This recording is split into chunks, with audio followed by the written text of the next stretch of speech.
As Jacob started on his way again, angels of God came to meet him. When Jacob saw them, he exclaimed, "This is God's camp." So he named the place Mahanaim. Then Jacob sent messengers ahead to his brother, Esau, who was living in the region of Seir in the land of Edom. He told them, "Give this message to my master Esau. Humble greetings from your servant Jacob. Until now I have been living with Uncle Laban, and now I own cattle, donkeys, flocks of sheep and goats, and many servants, both men and women. I have sent these messengers to inform my lord of my coming, hoping that you will be friendly to me." After delivering the message, the messengers returned to Jacob and reported, "We met your brother Esau, and he is already on his way to meet you, with an army of 400 men." Jacob was terrified at the news. He divided his household, along with the flocks and herds and camels, into two groups. He thought, if Esau meets one group and attacks it, perhaps the other group can escape. Then Jacob prayed, "O God of my grandfather Abraham, and God of my father Isaac, O Lord, you told me, return to your own land and to your relatives. And you promised me, I will treat you kindly. I am not worthy of all the unfailing love and faithfulness you have shown to me, your servant. When I left home and crossed the Jordan River, I owned nothing except a walking stick. Now my household fills 2 large camps. O Lord, please rescue me from the hand of my brother Esau.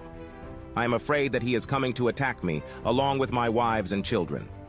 But you promised me, I will surely treat you kindly, and I will multiply your descendants until they become as numerous as the sands along the seashore, too many to count." Jacob stayed where he was for the night. Then he selected these gifts from his possessions to present to his brother Esau: 200 female goats, 20 male goats, 200 ewes, 20 rams, 30 female camels with their young, 40 cows, 10 bulls, 20 female donkeys, and 10 male donkeys. He divided these animals into herds and assigned each to different servants. Then he told his servants, "Go ahead of me with the animals, but keep some distance between the herds." He gave these instructions to the men leading the first group. "When my brother Esau meets you, he will ask, 'Whose servants are you? Where are you going? Who owns these animals?' You must reply, 'They belong to your servant Jacob, but they are a gift for his master Esau. Look, he is coming right behind us.'" Jacob gave the same instructions to the second and third herdsmen, and to all who followed behind the herds. "You must say the same thing to Esau when you meet him, and be sure to say, 'Look, your servant Jacob is right behind us.'" Jacob thought, "I will try to appease him by sending gifts ahead of me. When I see him in person, perhaps he will be friendly to me." So the gifts were sent on ahead, while Jacob himself spent that night in the camp.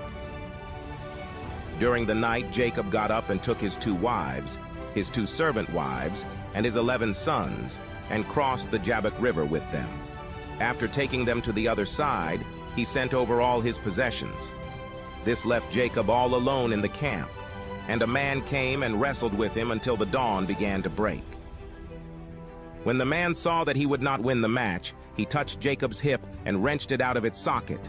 Then the man said, "Let me go, for the dawn is breaking." But Jacob said, "I will not let you go unless you bless me." "What is your name?" the man asked. He replied, "Jacob." "Your name will no longer be Jacob," the man told him. "From now on you will be called Israel, because you have fought with God and with men and have won." "Please tell me your name," Jacob said. "Why do you want to know my name?" the man replied. Then he blessed Jacob there. Jacob named the place Peniel, which means face of God, for he said, "I have seen God face to face, yet my life has been spared." The sun was rising as Jacob left Peniel, and he was limping because of the injury to his hip. Even today, the people of Israel don't eat the tendon near the hip socket because of what happened that night when the man strained the tendon of Jacob's hip. right, get ready because we are diving deep into some serious family drama today. And strategy. Can't forget the strategy. We're looking at Genesis chapter 32, the story of Jacob meeting up with his twin brother, Esau. And this is not, like a long time no see, how you been Yeah. kind of reunion.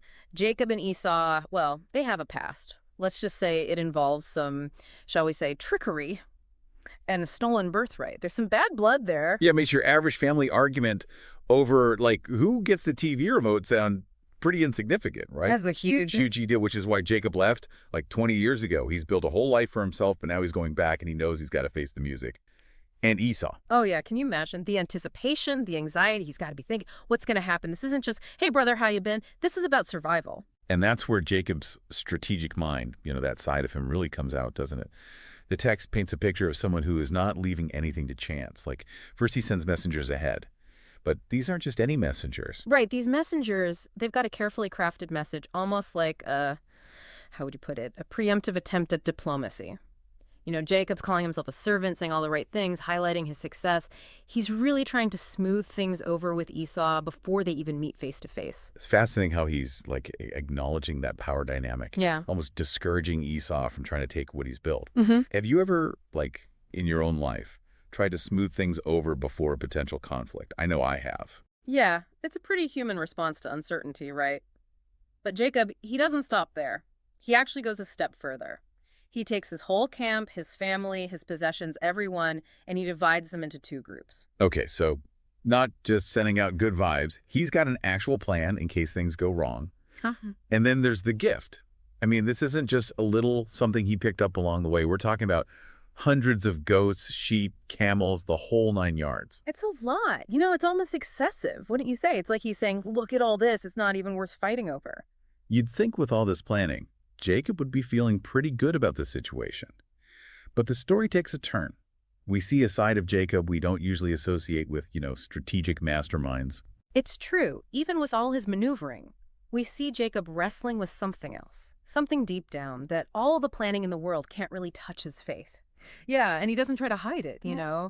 He lays it all out in prayer, his fear, the things he regrets doing, his hope that things will work out peacefully with Esau. It's like a reminder.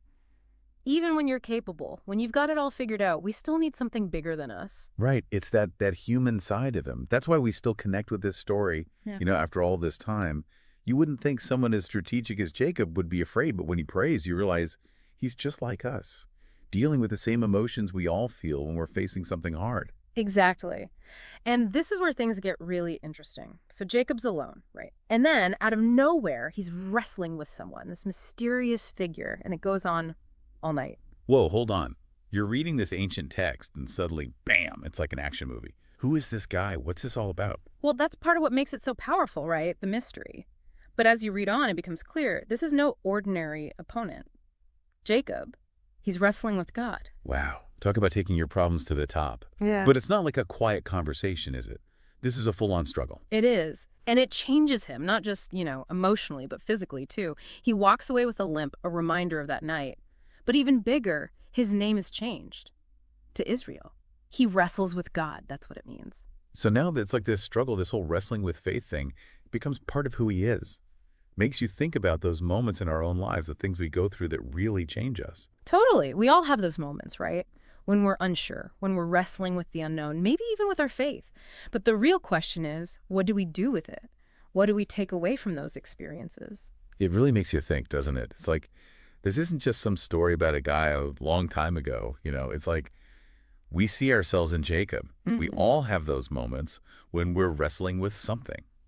Could be a decision, something we don't understand. Maybe even, like you said, our faith. Yeah, and that's okay. I think a lot of people think faith means having it all figured out. But here's Jacob, right? He's showing us it's about holding on, even when it's tough, even when you have those questions. Like, remember, he wrestled all night. He didn't give up. And he wouldn't stop, would he? Not until he got that blessing. He just kept going. That's powerful, don't you think? Absolutely. And it makes you wonder, what are we holding on to? What are those things in our own lives that we're not letting go of until we find some kind of peace, some resolution? We talked about those struggles, those things we wrestle with, our fears, those doubts we have, our own ambitions sometimes. What if those aren't there to stop us? What if there are actually chances for us to grow, to understand things in a deeper way? Man, that's deep. Think about it, Jacob. He walked away with a limp, a real physical reminder of that struggle. But he also got something else. He got a new name, a new identity. And it came from that struggle. So what about us?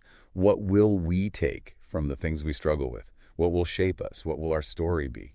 Definitely something to think about. It really is. I mean, Jacob's story, it reminds us that those hard times, sometimes that's where the real good stuff is.